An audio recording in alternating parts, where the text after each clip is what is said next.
계속해서 사무엘상 말씀을 보고 있습니다. 오늘은 마음에 맞는 사람을 세우시는 하나님이라는 제목으로 함께 은혜를 나누고자 할 때 여러분 가운데 하나님께서 그 마음에 말씀을 새겨주시고 또 은혜 베풀어 주시기를 간절히 원합니다. 지난주 말씀 여러분 혹시 기억나십니까? 하나님께서 이스라엘 백성의 그 범죄에도 불구하고 자기 백성을 사랑하셨다라고 말씀을 드렸습니다. 두 가지 이유가 있다고 말씀을 드렸었죠. 하나는 하나님께서 하나님의 자녀로 부른 그 백성을 기뻐하시기 때문에, 그 기뻐하시는 그 마음 때문에 그 백성을 버리지 않으셨다라고 말씀드렸습니다. 또 하나는 하나님께서 하나님 자신의 이름을 위해서라도, 그 영광을 위해서라도 내가 너희를 버리지 않겠다, 내가 너희를 사랑하겠다라고 말씀하셨습니다. 그러므로 우리가 하나님께 죄를 짓거나 실수를 할 때에 어떻게 해야 됩니까? 하나님과 거리가 멀어지고 숨고 피하는 것이 아니라 주님, 내가 이런 죄를 지었습니다 하고 그 죄를 가지고 십자가 앞으로 나아가야 한다라고 말씀드렸습니다. 이 말은 우리가 오해하지 말아야 될 것은 이 죄를 지어도 우리가 상관없다라는 말이 아닙니다. 우리의 죄, 우리의 실수보다 하나님의 그 사랑과 은혜가 더 풍성하다, 더 크다라는 것을 우리가 기억하자입니다. 자, 이런 하나님의 놀라운 사랑과 은혜를 받은 우리는요, 한 가지 잊지 말아야 할 것이 있습니다. 사무엘상 12장 25절 말씀 우리 함께 읽어보도록 하겠습니다. 사무엘상 12장 25절 말씀입니다. 만일 너희가 여전히 악을 행하면 너희와 너희 왕이 다 멸망하리라.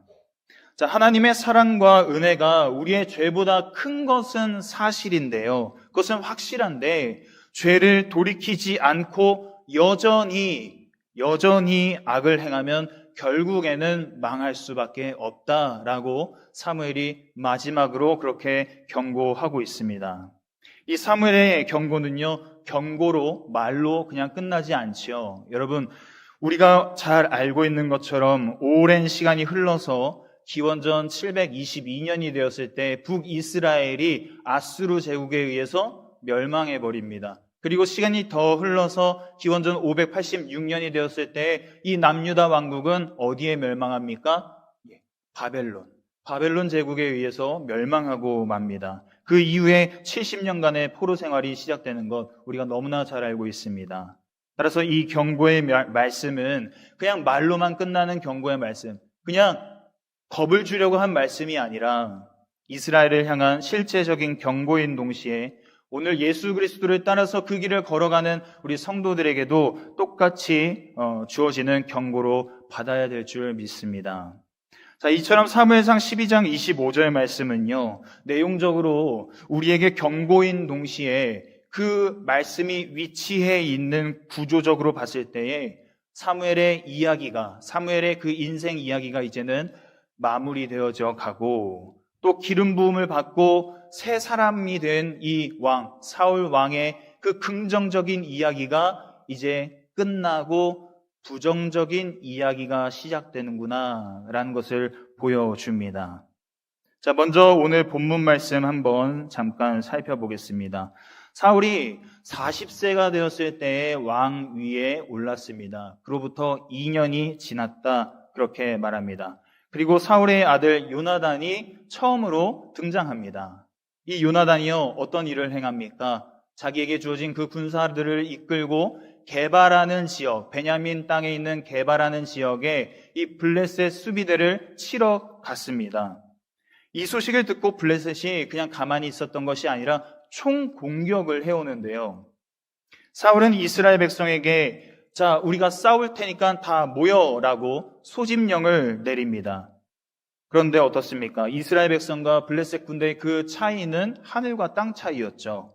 블레셋 병거가 3만, 그리고 마병이 6천, 그리고 백성, 보병을 말하는 거겠죠. 그들은 해변의 모래와 같이 무수히 많았다. 반면에 이스라엘 백성들에게 이 칼과 창이 없었다라고 이야기를 하는데요. 이 칼을 가지고 있었던 사람은 딱 두 사람이었습니다. 사울과 그의 아들 요나단. 그 이유는 이스라엘이 이 칼과 창으로 무장을 하면 굉장히 강력한 민족이구나라는 것을 블레셋이 알았던 거예요. 그래서 그 땅에 있는 철공들을 다 없앴다라고 이야기하죠. 13장 19절 말씀입니다. 그때 이스라엘 온 땅에 철공이 없었으니 이는 블레셋 사람들이 말하기를 히브리 사람이 칼이나 창을 만들까 두렵다 하였음이라. 자, 또 심각한 일이 있습니다. 여러분 무엇인지 아십니까? 이 사울이요, 소집령을 내렸는데 그 장소가 길갈이었어요. 이 길갈, 사울이 모인 백성을 이끌고 이 길갈에서 나중에 요나단이 있는 게바라는 지역으로 이제 이동을 합니다. 이동하기 전에 이 사울이 자신과 함께 하고 있는 그 군사의 수를 세어봤더니 600명이었다라고 이야기합니다. 15절 말씀이죠. 사울이 자기와 함께한 백성의 수를 세어보니 600명 가량이라. 자, 여러분, 앞서 사울이 왕이 된 직후에 누구와 싸웠는지 혹시 기억나십니까? 암몬 사람. 그렇죠. 암몬 사람 나하스라는 그 왕과 싸웠습니다. 그때 이 사울이 소집령을 똑같이 내렸는데 그때 모인 군사의 수 혹시 기억나십니까? 이스라엘 자손만 30만 명, 그리고 유다 자손이 3만 명, 33만 명이 모였었습니다. 근데 지금 몇 명이라고요? 600명. 너무나 터무니없는 숫자입니다. 여러분 이상하지 않습니까? 사울이 왕이 된 직후에 나하스랑 싸울 때랑 2년이 지나고서 이 블레셋과 싸울 때의 모습이 정말 많이 다릅니다. 그리고 사무엘이 사사로 있었을 때는요, 블레셋이 감히 이스라엘을 쳐들어올 생각을 못했어요. 그런데 지금은 무기도 없고 농기구 날을 갈기 위해선 어떻게 해야 되는지 아십니까? 성경을 보시면요, 이 이스라엘 사람들이 농기구 날을 갈기 위해서 블레셋 사람들한테 부탁하러 가야 되는 지경이었습니다. 사울의 소집령에 응답한 사람 600명. 이스라엘은 왕을 세우기 전보다 훨씬 약해져 있었던 것이 분명합니다. 여러분, 그 2년 사이에 무슨 일이 있었던 걸까요? 13장 13절 말씀 한번 보시겠습니다. 이렇게 이야기합니다. 왕이 망령되이 행하였도다. 왕이 왕의 하나님 여호와께서 왕에게 내리신 명령을 지키지 아니하였도다. 자, 여기서 사무엘이 사울에게 지적하는 망령되이 행하였다라는 말은요, 지금 그 장면, 그 사건을 가리키는 겁니다. 하나님이 세우신 법을 어기고 무시하고 법적으로 제사를 드릴 수 없는 사울이 직접 제사 드린 것을 지금 지적하는 게 맞아요. 그런데 그 뒤에 이렇게 이야기하죠. 여호와께서 왕에게 내리신 명령을 왕이 지키지 않았습니다. 이 말은 물론 직접 제사를 드린 사울의 행동을 이야기하는 걸 수도 있지만 지금 보시면 그 2년이라는 세월 동안 사울이 보여온 모습을 총체적으로 지금 지적하는 말씀으로 우리가 이해할 수 있습니다. 물론 우리가요, 성경만 보면은 이 사울이 즉위하고 그 2년이라는 시간 동안 어떤 일이 일어났는지, 사울이 어떻게 그 영성 생활을 어떻게 해왔는지 알 수가 없습니다. 하지만 이스라엘 땅에 블레셋이 수비대를 설치했다. 그 말은 블레셋이 지금 이스라엘을 감시하고 있다라는 이야기예요. 변변한 무기도 없고 농기구조차 스스로 해결하지 못하는 상황입니다. 사울의 소집령에도 불구하고 이스라엘 백성들이 거의 응답하지 않습니다. 이런 정황에 비추어 볼 때 이거는 블레셋이 강해서라기보다는 이스라엘에 문제가 생겼구나. 이스라엘의 왕인 사울에게 지금 문제가 있구나. 이렇게밖에 볼 수 없는 겁니다. 그럼 우리는 사울의 상태를 좀 이렇게 정리해 볼 수 있을 것 같습니다. 사울이 왕위에 오른 후 2년 동안 점점 여호와 하나님의 그 명령을 지키지 않은 거예요. 그래서 블레셋과의 전쟁이라는 그 결정적인 순간이 닥치자 어떻습니까? 여호와의 법을 어기고 직접 제사를 드리는 그 망령된 행동으로 사울의 영적 상태가 드러나는 겁니다.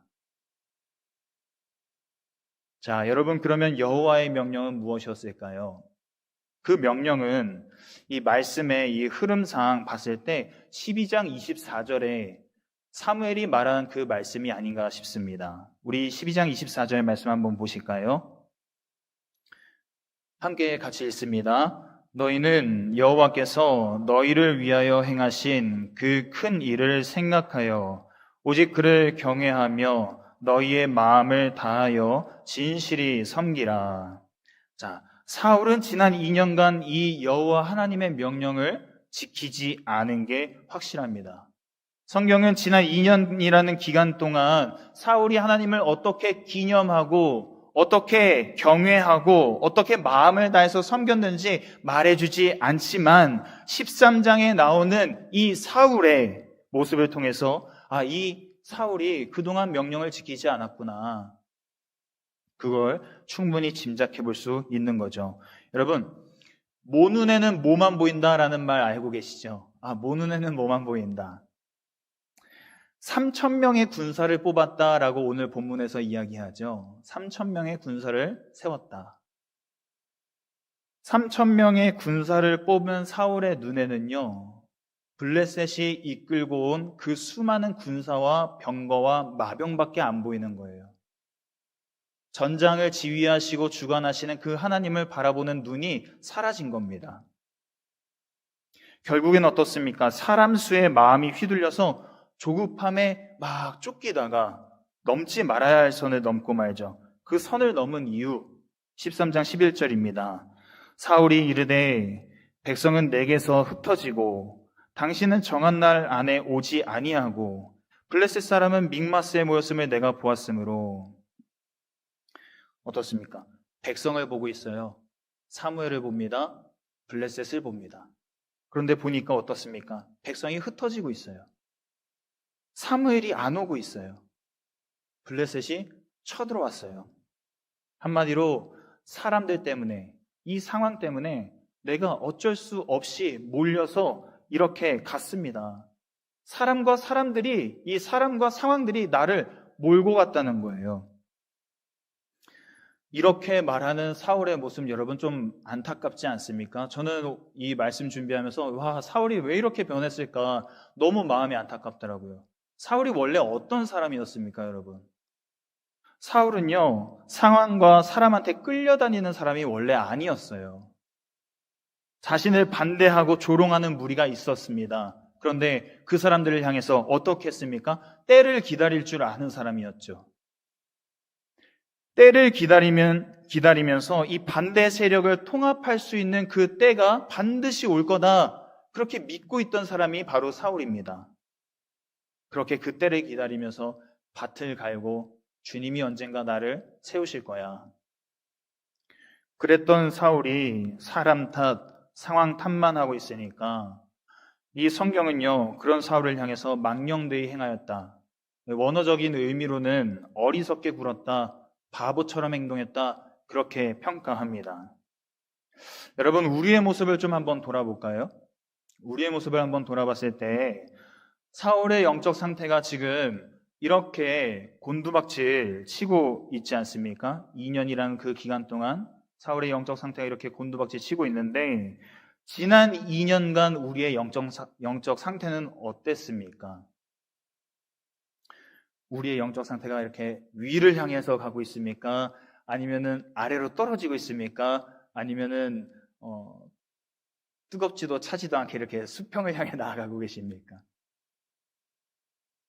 만약 아래를 향하고 있거나 아니면은 수평을 향해서 나아가고 있다면 그렇다면 우리는 분명히 내가 여호와 하나님의 명령을 잘 지켜 행하고 있는가? 내 영적 상태가 지금 그 명령을 잘 준행하고 있는가? 그것을 점검해 봐야 할 겁니다. 너희를 위해 행하신 그 큰 일을 생각해라. 오직 하나님을 경외하면서 마음을 다해 진실히 섬겨라. 이 명령을 지키기 위해서 오늘 여러분과 한 가지를 나누고 싶습니다.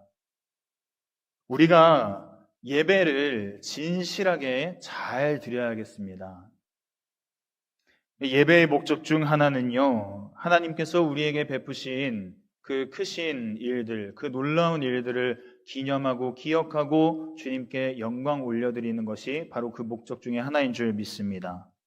그리고 예배는요, 하나님을 경외하는 내 마음을 표현하고 표출하고 올려드릴 수 있는 최상의, 최고의, 최적의 순간인 줄 믿습니다. 그래서 우리는요, 마음 다해서 예배드리지 못하는 일이 없도록 미리 예배당에 들어와서 분주하고 산만해져 있는 마음을 하나님 안에서 잘 정리한 상태에서 예배를 드려야 합니다. 영적 시선을 주님께 고정하는 시간이 필요하다는 거죠. 제가 이 적용을 준비하면서 조금 긴장했습니다. 오늘 이제 오후 찬양 예배 뒤에서 이제 기다리면서 우리 성도님들 빨리빨리 들어오셔야 될 텐데 그 생각하면서 그랬는데 다행히 다 10분 전, 5분 전에 다 들어오시더라고요. 여러분, 권면해 드리는 거는요, 늦어도 5분 전에는 예배당에 들어와서 이 예배를 통해서 주실 그 하나님의 은혜를 기대하고 또 하나님이 나를 어떻게 인도하시고 나에게 어떤 은혜를 베풀어 주셨는지 그 일을 다시 한번 기억하면서 주님께 감사함으로 나아갈 수 있기를 바랍니다. 여러분, 좋아하는 사람 만나실 때 어떻게 하십니까? 좋아하는 사람을 만날 때 너무 오래돼서 다 잊어버리셨습니까? 좋아하는 사람을 만날 때 그 약속 시간에 딱 지켜서 나가는 분은 아마 아무도 안 계실 거예요. 오랫동안 떨어져 있던 자녀들이 이제 명절이나 이런 때 맞이해서 온다고 했을 때 어떤 마음이 드십니까? 9시까지 와 했는데 정말 9시까지 딱 오면은 좀 그렇죠. 그래도 한 8시쯤에 왔으면 하시잖아요. 마찬가지입니다. 그런 약속에 딱 시간을 맞춰서 나가는 사람은 많지 않습니다. 여러분, 비행기 타보셨죠? 비행기 탈 때 우리 어떻게 합니까? 공항에 몇 시간 전에 가지요? 늦어도 3시간 전에 갑니다. 놀랍지 않습니까? 예. 공항에는 3시간 전에 간다는 거예요. 왜요? 비행기 놓치면 안 되니까. 여러분, 주님께 예배드리는 그 일이 사람 만나는 것보다 못할 수 없죠. 주님께 예배드리는 그 일이 비행기 타는 일보다 못할 수 없습니다. 늦어도 5분 전, 10분 전에 오셔서 예배당에 들어오셔서 예배를 준비하는 그 좋은 태도로 여러분이 주님 안에서 심으시면 심은 대로 주님은 또 거두게 하실 겁니다. 그리고 내 행동이 공동의 예배에 방해가 되지 않도록 주의해야 합니다. 여러분, 만약에 우리 청년들한테는 미안합니다. 만약에 어떤 청년이 예배 시간에 이 앞자리에 앉아가지고 누가 보든지 말든지 상관 안 하고 핸드폰을 계속 하고 있다고 생각해 보세요. 보는 사람이 잘못입니까? 아니면 보이도록 그렇게 하는 사람이 잘못입니까? 본인만 예배를 안 드리는 게 아니라 남도 예배를 못 드리게 하는 거죠. 그 사람의 사회적 지위가 뭐든지 또 그 사람이 교회에서 어떤 직분을 맡고 있든지 또 신앙 경력이 몇 년이 됐든지 상관없습니다. 왜요? 하나님 앞에서 우리는 다 성도잖아요. 다 자녀잖아요. 하나님 앞에서 다 엎드려야 되는 존재 아닙니까? 그런데 누군가가 그렇게 엎드리지 못하도록, 나아가지 못하도록 또 그 예배에 나아가지 못하도록 방해한다면 그것은 참으로 어리석은 행동이 될 수밖에 없습니다. 나도 안 하고 남도 못하게 하는 것, 그 주님 보시기에 선한 행동이라고 말할 수 없습니다. 이 사실을 꼭 기억하시고 내가 예배드리는 내 몸가짐과 태도가 어떤지 그것을 항상 주의하는 저와 여러분 될 수 있기를 바랍니다. 자, 사랑하는 성도 여러분, 그리고 우리 청년 여러분, 이 사울은 왕위에 오른 후에 여호와 하나님의 명령을 더 잘 지켜야 했습니다.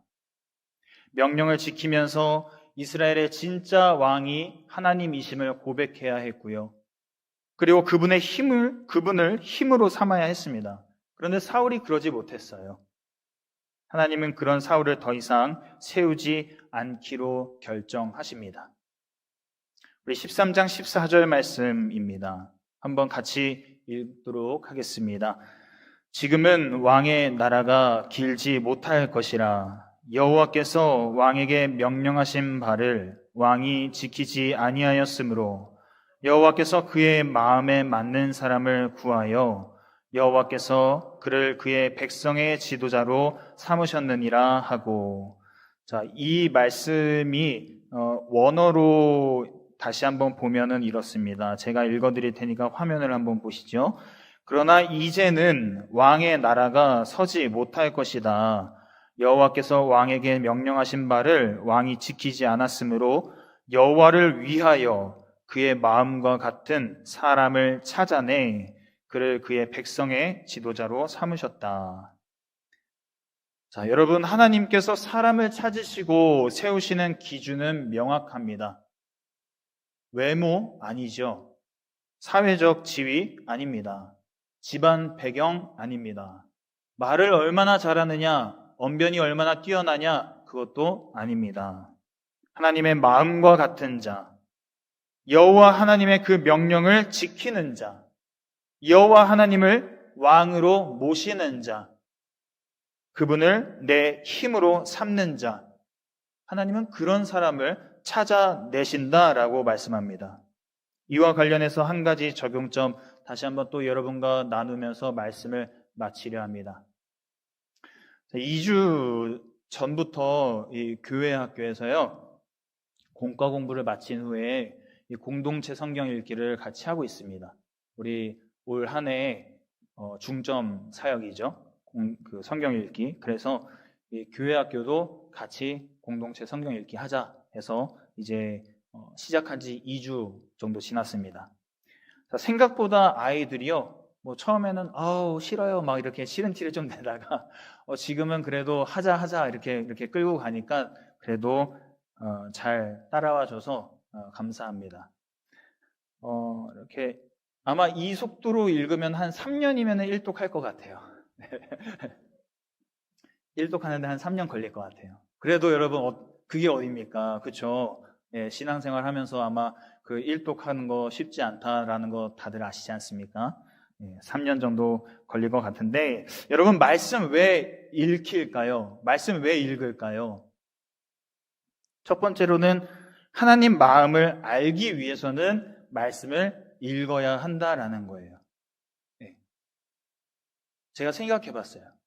기도, 그리고 이제 찬양. 물론 기도와 찬양을 통해서도 우리가 하나님의 그 주시는 감동을 받고 하나님의 마음을 깨달아 알 수 있지만, 그러나 정확한 것은 무엇입니까? 말씀이죠. 말씀을 통해서 우리가 하나님의 마음을 알 수 있는 겁니다. 두 번째로는요, 말씀을 읽어야 하나님 중심으로 살면서 내가 살아가면서 해야 할 일이 이것이고 내가 하지 말아야 할 일이 저것이구나 라는 그런 것들을 배워가고 알게 된다라는 거예요. 세 번째로는요, 말씀을 읽어야 믿음이 생깁니다. 말씀을 읽어야 믿음이 생겨요. 내 인생의 주인이 내가 아니라 하나님이시라는 걸 깨닫게 되기 때문이죠. 그래서 저는 우리 교회 학생들이 성경 읽기를 멈추지 않는 한 아주 희망이 있다, 비전이 있다, 아주 저력이 있다, 그렇게 믿습니다. 말씀을 가까이 하는 한 우리 아이들이요, 곁길로 셀 일이 없고요, 또 잘못될 일이 없습니다. 여러분, 성도로서 우리가 꼭 한 가지를 붙들어야 하는 게 있다면 그것은 말씀을 가까이 하는 것인 줄 믿으시기 바랍니다. 그래서 말씀을 가까이 해서 하나님의 마음에 우리의 마음을 맞추고, 하나님이 내 마음에 맞추세요가 아니라 하나님의 마음에 우리의 마음을 맞추고 명령을 준행하는 그런 저와 여러분 될 수 있기를 간절히 바랍니다. 오늘 말씀 기억하시면서 함께 기도하기를 원합니다. 함께 기도하실 때 하나님의 마음과 같은 자, 또 하나님의 명령을 지키는 자, 하나님을 나의 왕으로 모시는 자, 하나님을 나의 힘으로 삼는 자 되게 해달라고, 그렇게 내가 하나님 앞으로 계속해서 나아갈 수 있게 해달라고. 2년이라는 시간 참 짧지 않습니까? 그 그 짧은 순간에, 그 짧은 시간에 사울이 어떻게 추락했는지 여러분 보십시오. 여러분, 추락하는 것은 한순간입니다. 바라기는 하나님의 마음과 같은 자가 되도록, 그분을 내 힘으로 삼는 자가 되도록 해달라고 함께 기도하시겠습니다. 그리고 또 한 가지 기도하는 것은 예배에 좋은 태도를 심어서 하나님과 더 깊은 교제의 장이 되도록, 또 나도 하나님께 나아가고 다른 사람들도 힘있게 하나님 앞으로 나아갈 수 있도록 나의 예배의 습관과 태도를 지켜주시고 또 고쳐주시도록, 그렇게 우리 주여 한번 부르시고 통성으로 함께 기도하겠습니다. 주여, 하나님 감사합니다. 오늘도 우리를 말씀으로 가르쳐 주시고 먹여 주셔서 감사합니다. 하나님, 그 사울 왕이 2년 만에 어떻게 변했는지, 2년 만에 그 영적 상태가 그렇게 추락했는지를 보면서 하나님, 내 자신을 다시 한번 경책합니다. 하나님, 내 영적 상태를 주님 앞에 다시 한번 올려드립니다. 주님, 긍휼히 여겨 주시옵소서. 주님, 두렵고 떨리는 마음으로 하나님 앞에 서게 하여 주시옵소서. 하나님을 내 마음에 모시게 하시고, 하나님을 나의 왕으로 섬기게 하시고, 하나님의 명령을 준행하는 사람이 되게 하시고, 하나님을 나의 힘으로 삼는 사람 되게 하여 주셔서, 주님, 내가 주님 앞에 서는 날까지 좌로나 우로나 치우치지 않고 곁길로 새지 않고 주님 앞에 오롯이 나아가는, 하나님 앞으로 계속해서 나아가는 주님과 함께 동행하는 사람 될 수 있도록 인도하여 주시옵소서.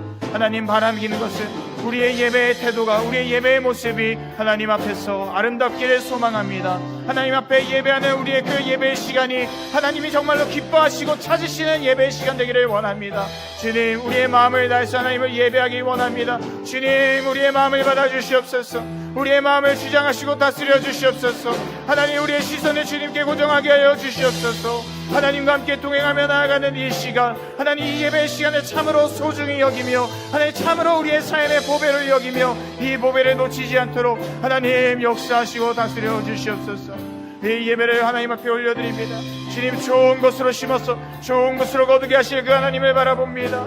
하나님, 우리에게 좋은 태도를 허락하여 주시옵소서. 좋은 마음을 허락하여 주시옵소서. 하나님, 하나님을 만나는 그 시간을 계속해서 기대하며 준비하며 하나님 나아가는 저희들 될 수 있도록 인도하여 주시옵소서.